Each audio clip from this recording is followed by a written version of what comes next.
ګرانې مینهوالو، زه یم اقبال حسین افکار او دا د ګندهاره ټي وي او د نن خبر سره ستاسو په وړاندې سلامونه نیکې هیلې وړاندې کوم. نن زما دپاره د خوشحالۍ خبر دا ده چې د اکتوبر په 20مه نیټه د اتوار په ورځ مازدیګر 4:30 بجې په شهید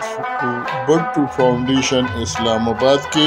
زما د نوي کتاب د دردونو نغمهګر د مخکتنې دستوره وشوه او دا دستوره د بین الاقوامي شهرت لرونکي د لوی عوامي لیډر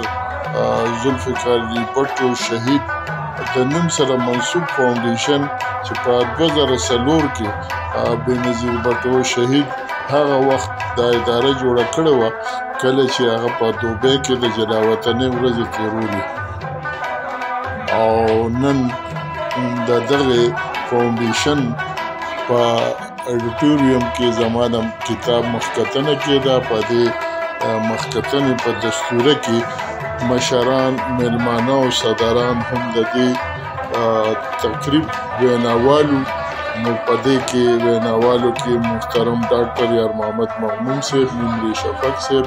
حیران خټک صاحب، ډاکټر عباسي یوسفزی صاحب، نور الامین یوسفزی صاحب، ډاکټر محمود ابرودی صاحب او ښاغلی طیب الله خان، اطلس ګل اطلس او فجی ګل فجیل، سارا خان، فرحت الله بابر او ښاغلی سیف علي خان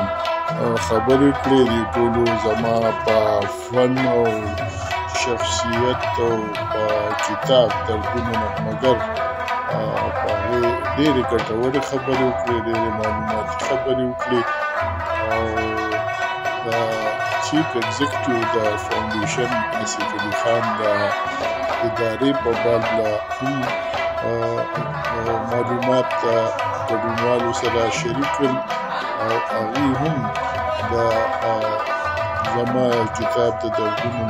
نغمهګر په حواله وویل چې تاسو ټولو د دې ویناوالو خبرې واورېدې، د افکار په باب له، د هغه د کتاب په باب له، د هغه د فن او شخصیت په باره، د هغه د لیک او تخلیقي خدماتو په باب له، د هغه د فکر په باب له. نو زموږ د اداره هم د دغه شانتې کتابونو او شخصیتونو په درناوي کې او د هغوی د کتاب د مخکتنې دستورې راجوړوي څوک چې کوم د دې ادارې د فکر او دا سره مناسبت لري. زموږ د فاونډیشن راز و مقاصد د جمهوریت